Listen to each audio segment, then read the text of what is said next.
Hey everyone, how's it going? In this video, we'll be talking about CSS filters. We can say like this is a Photoshop kind of thing that's available to us via CSS. So yeah, you can apply multiple type of filters to your images on your web pages. And not only images, you can apply these filters to any HTML element out there. And because there's not much information about it, at least I couldn't find any crash course or any video about it on YouTube. So I thought like, why don't I create one? So first let's know what CSS filters are. As I said, the CSS filter adds some visual effects to your HTML elements. Like you can add some blur effect, or you can, increase the contrast of your HTML element. You can increase or decrease the saturation, or you can, increase or decrease the brightness, or whatnot. There are so many different type of filters available to us, and you can apply those to any HTML element. Majorly it's used with images because that's when these visual effects are more visible. So this is the Firefox logo without applying any filters. But if you apply some kind of filters to this image, you can achieve this type of image. And this is all done by CSS filters. We haven't, this is not done by Photoshop. You can find this example on MDN Docs as well. I picked this image from there only. Now let's check out the browser support for CSS filters. The browser support is fairly good. We see all the major browsers support filter effect out of the box, and it includes Edge, Firefox, Chrome, Safari, Opera, Safari for iOS, Android browser, Opera mobile, and yeah, all the other major browsers. It doesn't support IE, and it doesn't matter because nobody uses IE nowadays. So yeah, the browser support is fairly good. And now let's move to the backdrop filter. So when you apply a CSS filter to an element, that impacts or that applies that particular visual effect to that element directly. But if you use the backdrop filter, then you can apply these filters to anything that is behind that particular element. So let me show you an example. We'll be building this in this video. Here I have a CSS grid on top of an image, and in this CSS grid I'm using multiple type of backdrop filters which are directly being applied to this image which sits behind this CSS grid. Amazing, isn't it? Now let's check out the browser support for backdrop filter. It's not as good as filter support, but yeah, still all the major browsers support the backdrop filter as well. Here we see the Firefox in red, and I'll show you how you can enable this backdrop filter for Firefox.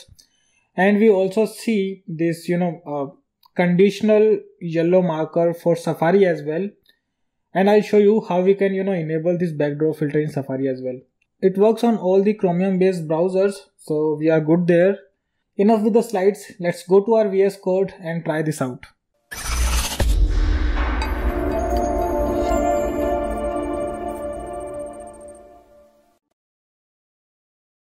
Alright, we are in the VS Code now, and here I have one single file called index.html. This is a blank file. Let me create some markup in this, and let's just give it a title as CSS filter.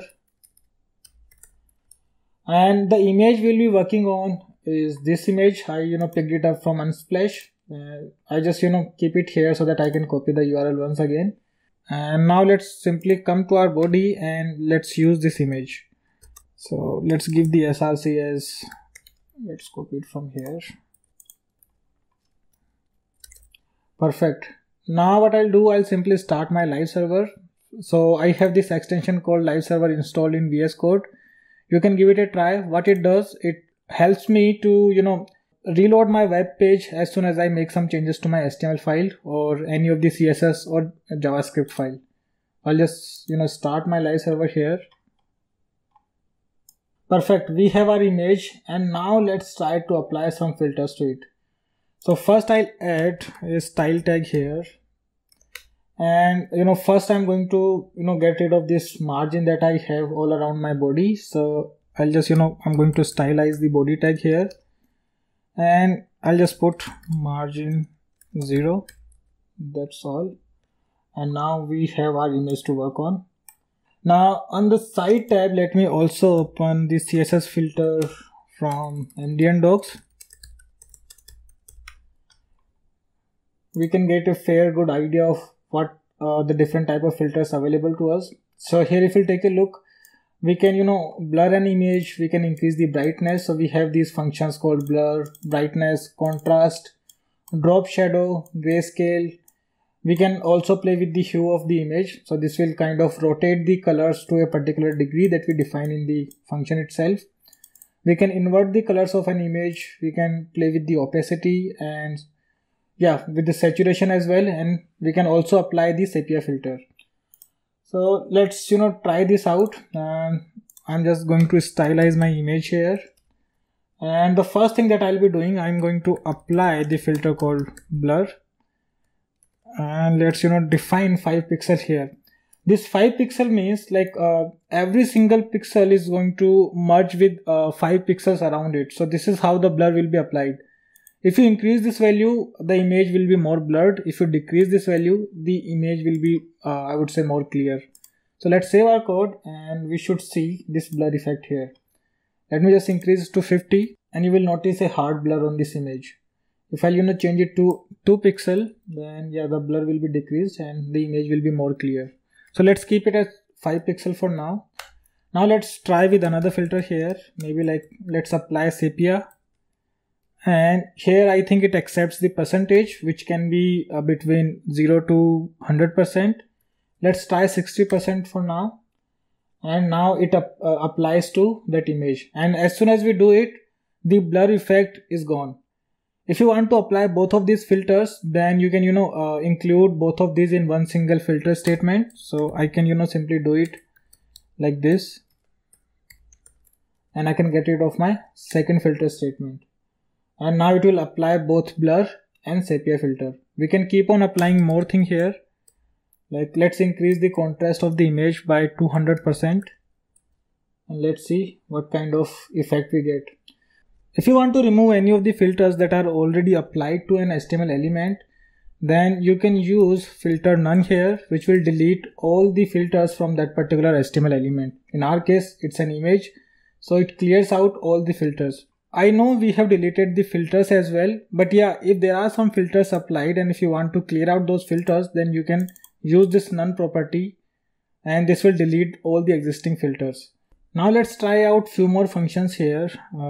Let's try out the hue rotate function here, which accepts an angle from 0 to 360 degree. Let's try out 90 degree here. It should be degree. And here we see that the hue is applied to this image. Let's change it to something else, 150 degree. And now we see a different effect. Let's try out the hue rotate one more time and let's see if this somehow impacts this image or not. This time maybe 90 degree. And now we see that both of these hue rotate functions are applied to this image. Because if you use hue rotate 90 degree, then we see different color here, right? So you can use the same filter multiple times. Let me just use the contrast here, one of the most used filter. Let me increase the contrast of this image to 200% and this is how it looks. Now this value here can be anything from 0 to any percentage value. If you don't give any value here, then the 100% contrast is applied and you will not see any changes here. But if you increase the value above 100%, then you will see more contrast in the image. Now let's play with the saturation. So we can apply the saturate value. Now this one as well accepts any value above 0. So let's go with saturate 200% and let's save our code. And we see that our image is more saturated. So this is about the filters and how you can apply those to an HTML element. Let me just comment this image out and I'm going to create a div here and I'm going to give it some height and width.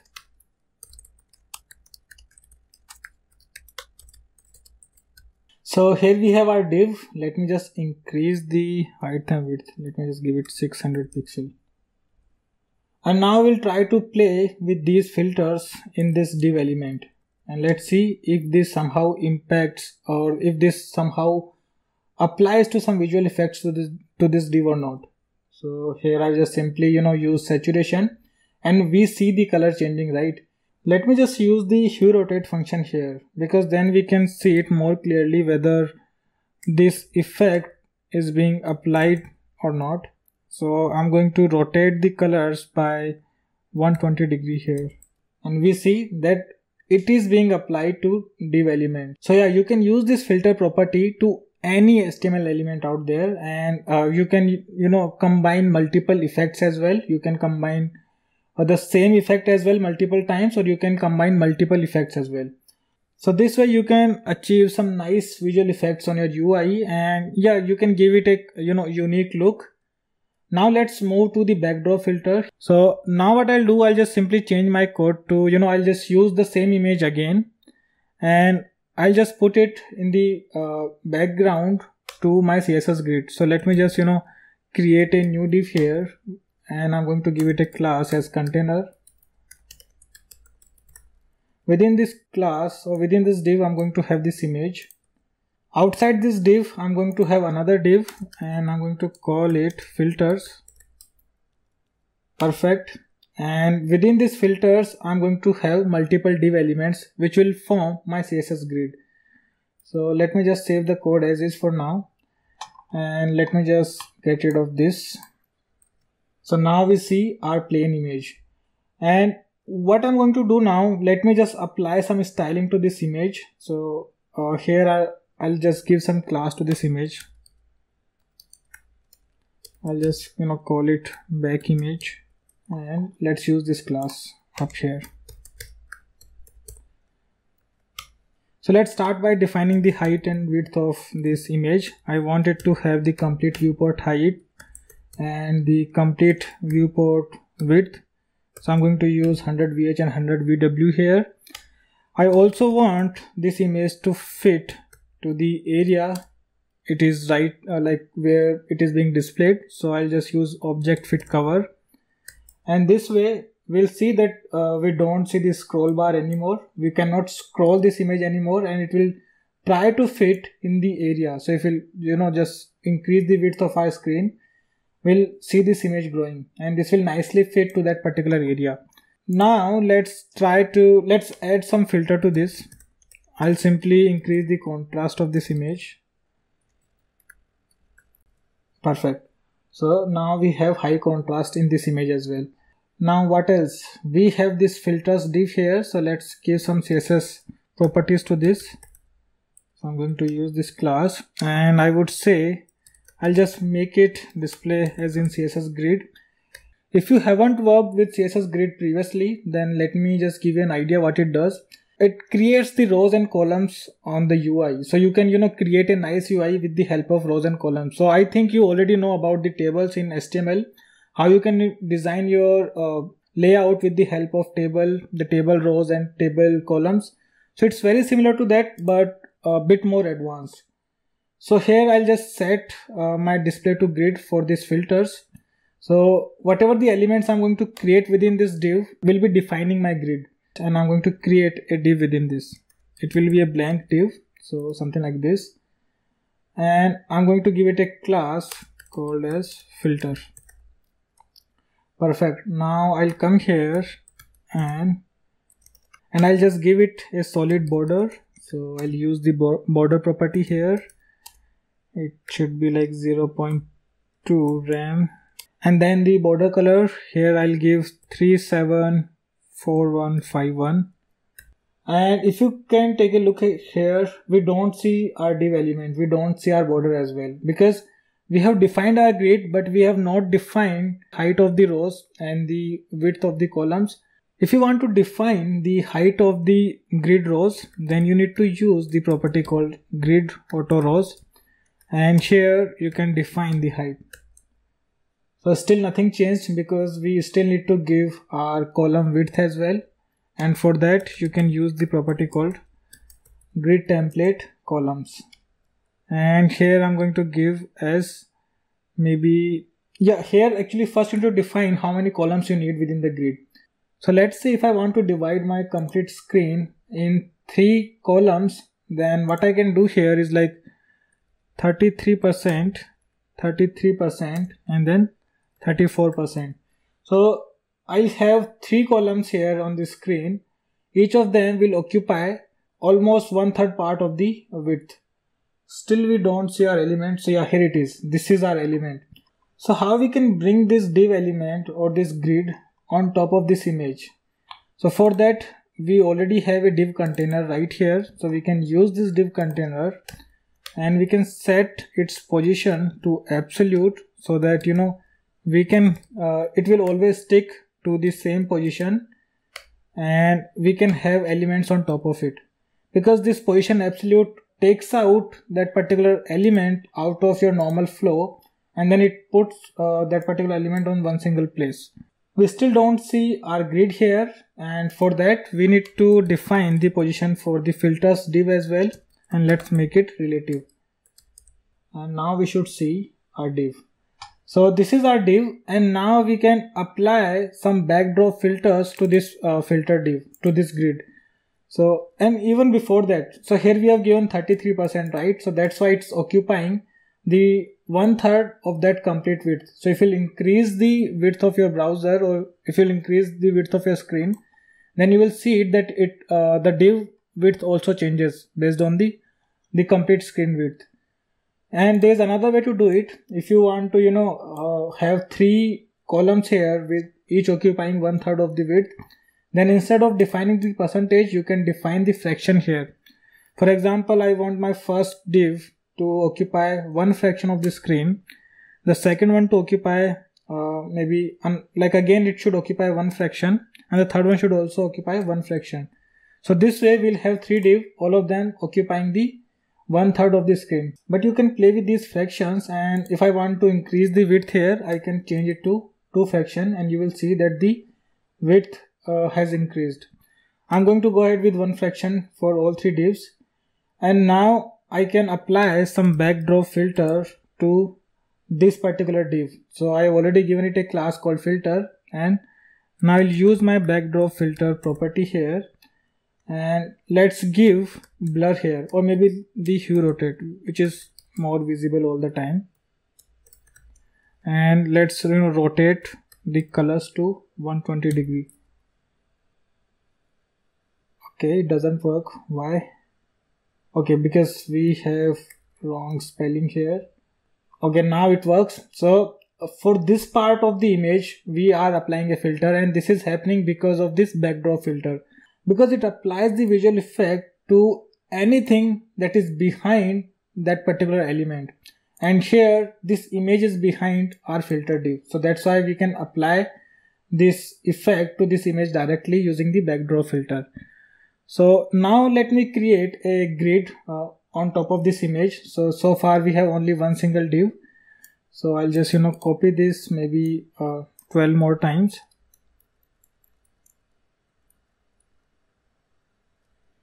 I'm not sure how many times I copied it, but you can see the grid here, and since they all have one single class, this filter one, they all are applying the same effect, right?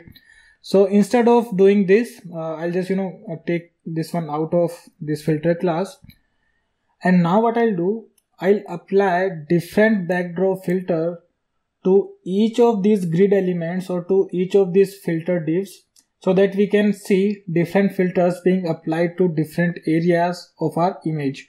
And for that I'm going to use my CSS selector and the function called nthchild.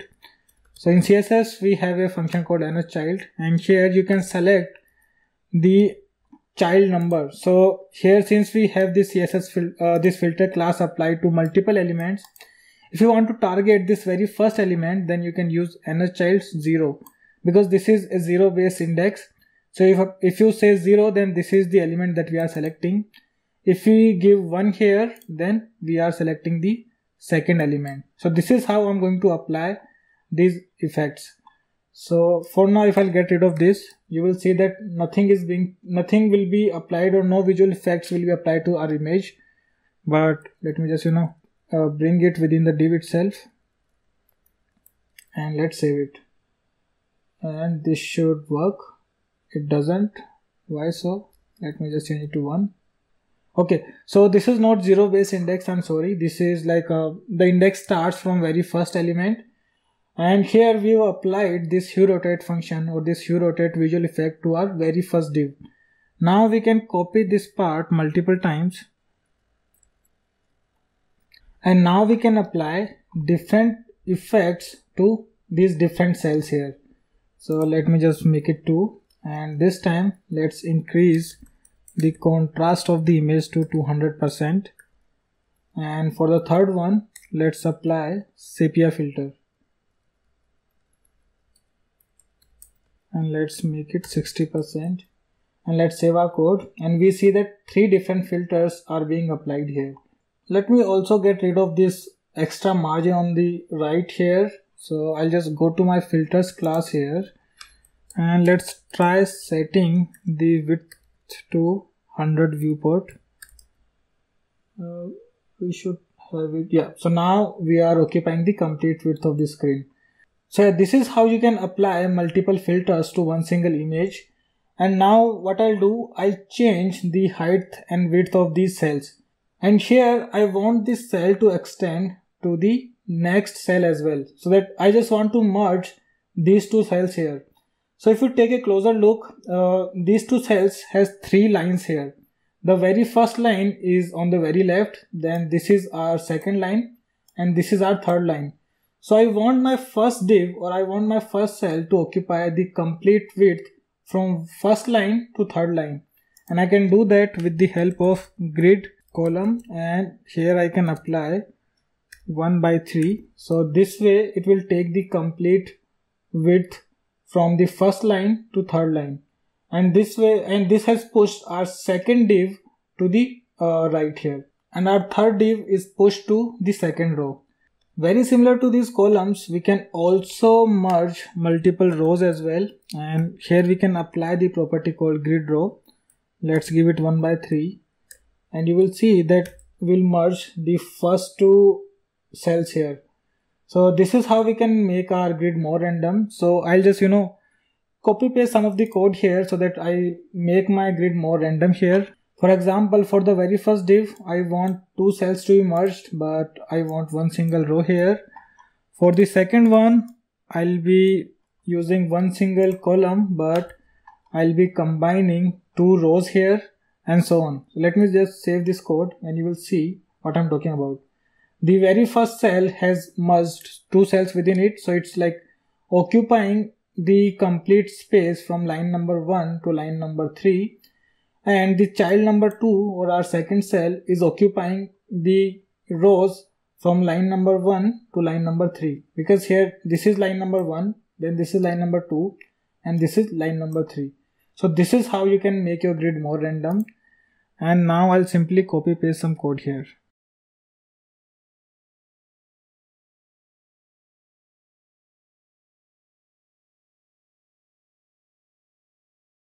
Okay, so I'm done, and let's take a look. So we have a random grid here with multiple cells. Some of them are occupying more height, and some of them are occupying more width, and like all of them I guess have the same function. So now let's start changing these functions. So for the very first one, let's apply our blur effect. So I'll just change this to blur 2 pixel. Here I'm just mimicking the example that I've shown you in the slides. We'll be creating the exact same output, so that's why I'm applying the exact same filters as well. For the second one, we can combine multiple filters here. So we can increase the brightness. Somehow I don't get the autofill from Visual Studio here. And then we'll also apply the hue rotate here, and let's give it an angle as 30 degrees. So that's our second child. For the third one, let's apply some contrast here, and let's increase our contrast to 40%. Actually we are decreasing it, and then apply the hue rotate as well. The reason why I'm applying this hue rotate multiple times is because it makes our output more visible. So this time let's do 80 degree, and then let's move to our fourth one, and here we can apply blur and saturate. Let's move to our fifth one, and here we'll give a simple grayscale effect, which will simply take out the colors from the image, and we'll give it like 30%. For the sixth one, we'll use the hue rotate, and let's make it 140 degree. For the seventh one, we'll invert the colors, and we'll give it 75%. Then let's use the opacity filter. So practically we are going to use all the filters available in CSS. So that's opacity, and then let's apply contrast and saturate to our next one. Let's increase the contrast by 150% and let's also increase the saturation by 120%. Then let's move to our 10th one, and here we'll be increasing the saturation. For the 11th one, we'll again use brightness and blur. Let's make it 150% actually, and then let's give it a blur of, let's give it 10 pixels. And then let's come to our last one, and here we can apply invert because it's mostly black in the end, so I just want to invert those colors. Let's make it like 20%, and then let's also use hue rotate here with the value as 150 degree. And let's see our output now. Okay, so this is how our image looks now. We see these multiple filters applied to the same image. The reason we see this blur effect on our third column is because this child here, because if you just inspect it, you will see that we have a grid item, this child 11, which is occupying the complete third column. So it's not actually occupying the complete third column, it's just sitting on top of the previous grid cells. So that's another thing that you can do with CSS Grid. You can overlap the columns. So if you'll simply change the blur to 2 pixels here, you would see that this effect is getting reduced. And even if you'll just remove this entirely, you will notice that there is already some filters applied in the back, and we are using this overlapping system to apply. Again, like as I said, this backdrop filters applies to anything that is behind that particular element. So here, if you use this child 11, it sits on the very top of these 3 columns. So that's why it applies the blur effect to these 3 columns and then to the image as well, because the image also sits in the backend. Even if you want, you can use the multiple effects on the same location of an image by overlapping this grid as well. So yeah, that's all about CSS filter and backdrop filter. If I'll open this image in Firefox and I'll just bring it here. Let me just open it. You would see that none of the filters are applied, right? And that's because this backdrop filter is not enabled by default in Firefox. You need to enable it by yourself. And for that, you need to change the config settings. So here I'll go inside about config. Just accept the risk. And here you can change the browser settings. So here I'll simply search for backdrop filter. And you see that this is disabled. So just double click on it and reload our page, and all the filters are applied here. Now let's go to our Safari, and here let me just paste this HTML, and none of the filters are applied. The reason is, in Safari you need to use these filters with WebKit keyword. So any filter that you want to apply, just use the property name actually is WebKit backdrop filter for Safari. Safari doesn't understand the backdrop filter like this, and then you can give your effects. Let's save our code, and we should see that this blur effect is being applied here. So I'll just copy this property and apply it to all my 12 cells here. Let me do it off camera so that I don't waste your time.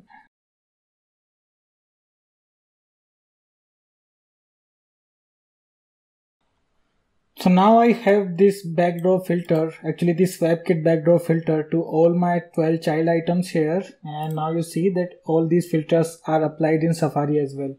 So as I said, these are not enabled in some of the major browsers as well. I'm talking about the backdrop filter here, but you can enable it with some settings or with some extra CSS properties.